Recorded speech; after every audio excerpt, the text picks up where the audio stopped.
Heston Russell had 16 years in the military with operational service in East Timor, Iraq, and 4 deployments to Afghanistan. He is angry.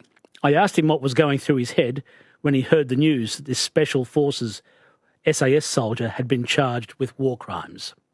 Yeah, good question. A couple of things. I honestly did not think that it would get to this point. I really thought there would be a lot more closed-door conversations with the Department of Defence, because I just know that there's so much information that hasn't come out about the true nature and legalities of our operations over there within the Special Operations Task Group. But then particularly when I read the content of the article and I saw his name, and then even including the town near where he was arrested, therefore near where his family was, I was just in complete shock and just appreciating that he was now exposed publicly, open to all the trial by media brings, and his family left alone without him in those circumstances. Explain the significance of that. A number of veterans I've spoken to have expressed their anger about him being named publicly. Why is that animated so many of your peers? Why have they reacted angrily so much? Yeah, his name and his unblurred photograph. So when we join the Special Forces, when you pass the selection course and become a member of Australia's Special Forces, you are told by your commanders that you have protected identity status. So we're not allowed to have social media accounts in our own names. We're not allowed to post public pictures of ourselves. We don't even wear our uniforms on and off base. We travel in civilian clothes in order to be not identified, to afford protection to ourselves and our families, because the nature of our operations, targeting terrorists and insurgents, means that they can do the same back to us. And we've had instances when we deployed in 2014 to Iraq to combat ISIS. We had people door knocking the married quarters out there at Holsworthy, checking if there were the males away from home, and had to involve the AFP and all the rest. We've had active terror cells out near Holsworthy barracks and around the country where they've been planning to attack our Special Forces personnel. So these are very, very real-world threats. I have not heard that publicly. This was actually occurring at the time of the Iraq War. Yeah, absolutely. I don't know. I might have said too much there already, but look, yeah, we literally had to double down, and we do support a large number of the other intelligence organisations within our country, because there are those real-world risks here. And now we're saying this in the context of Afghanistan being back in the hands of the Taliban as we speak. Now, the charges that came against this former Special Forces soldier came about after the Defence Department established, through the Office of the Special Investigator, an investigation process. They've obviously gathered, evidence to lay charges. This person is now in custody, but there's a bail review process underway. How does your peers feel about the idea of war crimes? The Afghanistan war was, largely a special forces war. It wasn't a sort of a war that many of my listeners would have in mind of, goodies on one side, baddies on the other, and the two forces clash sort of thing. This was a special forces led operation much of the time, even though one of Australia's longest. Yeah, absolutely. And, this comes from the context of people have seen that Killing Fields video, the snippet of the man being shot in the field, and context is currently missing from the Australian public, and that's what I hope will come out with these trials. And first and foremost, the veteran community is all for accountability.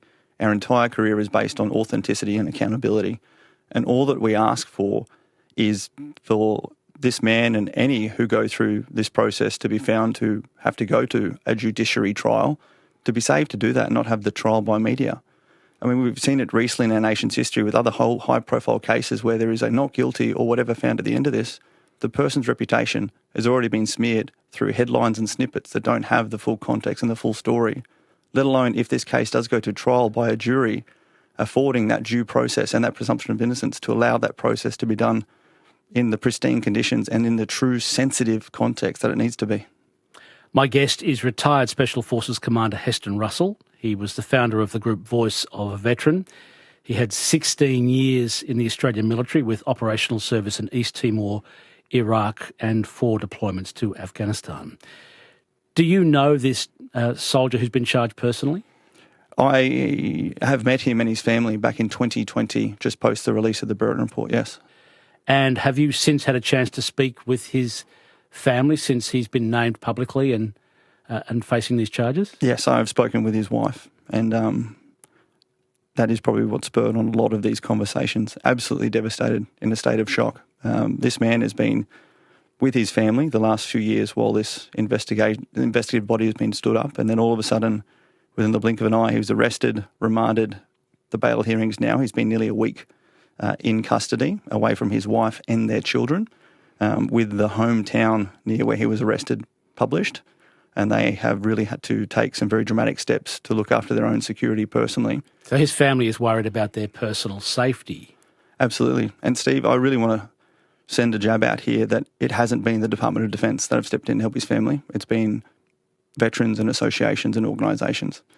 As far as accountability for what's going on, the biggest sense of abandonment, which leads to this moral injury that you and I have talking about previously on veterans' mental health issues, has been the lack of action and the lack of responsibility and the lack of leadership of the Defence Force to step up to do things like support our families during these circumstances and look to actually abide by the protected identity status that they tell us we have to abide by, but is now not being applied and supported outside of service. I've read and been told that there's a lot of anger against the CDF of the Australian Defence Force. So this was the commander of the Defence Forces. This is Angus Campbell. Is that right? Yeah, Angus Campbell. It's been a long-going saga at the moment. You know, he's still calling for medals to be handed back or justified by members who were on the ground fighting in combat, while he sits back and happily wears his Distinguished Service Cross that he won while sitting back in AMAB out of combat. And there are plenty others, including Senator Lambie, who have really voiced those at a very high tone and high pitch to the public.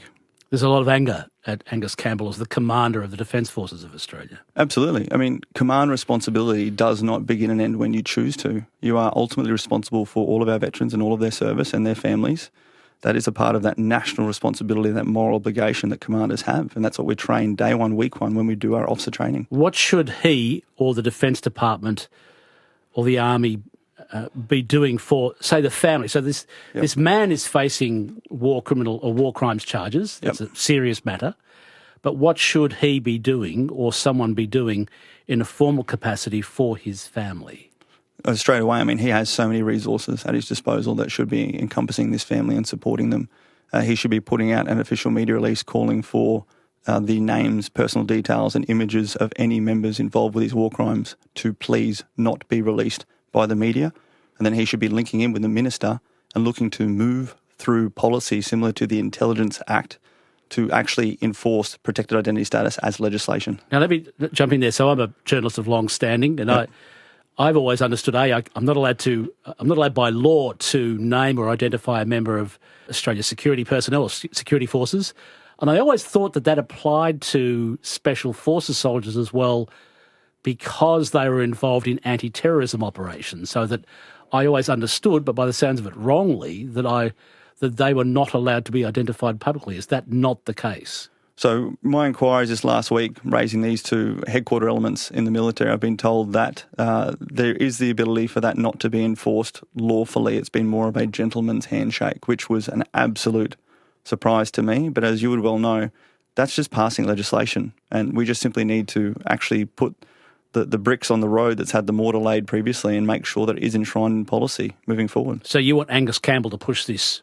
Yeah, absolutely. Well, through my organisation, Veteran Support Force, we are currently putting together a petition on that legislation and have already engaged members of Parliament. But we shouldn't be doing this on the outside. This should be those in the department, and this should be Chief of the Defence Force, General Campbell. My guest is retired Special Forces Commander Heston Russell. We're talking in the context of a former decorated SAS soldier who served in Afghanistan, who's been charged with committing a war crime over the alleged murder of a civilian. This soldier has been publicly named. This is ABC Radio Brisbane. This is likely to not be the only one. So the Brereton Review was established that made a number of findings. The Defence Department, as a result of that, established the Office of the Special Investigator. This soldier is the first one to face charges. My assumption is, I have no evidence or no knowledge, but my assumption is that there could be more. Is that how you understand things? Yeah, that would be the assumption. And I think this is where we just failed to understand this process. So, for instance, Steve, if this was in the US, it would be a closed court until the point of final determination, and then that would be made public so as to afford the protections to those individuals and also from a national security point of view, make sure that it is afforded all of the due diligence and sensitivities before it being used by things like we saw China when the Bremen report was first released, releasing that meme of the soldier slitting the throat of a child or whatever it was. We're exposing ourselves to not only risks here at home, but reputational damage and circumventing or impacting on this due process. We have a Defence Minister, Richard Marles. What would you like him to do?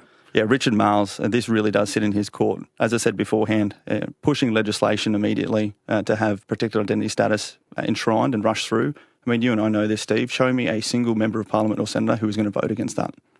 So the bottom line is veterans that you speak with are angry. They're quite prepared to accept that someone has to face lawful charges placed against them. Am I right? Absolutely. So everyone agrees that if there's charges, you have to face them.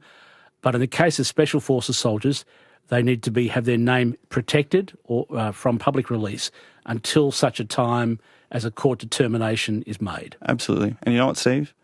These are the same rights that are afforded to sex offenders in our country, but not to veterans who have fought on operations in our Special Forces. Heston Russell, thanks for your time. Thank you, Steve. Heston Russell is a former Special Forces commander and founder of Voice of a Veteran, which is now known as the Veteran Support Force.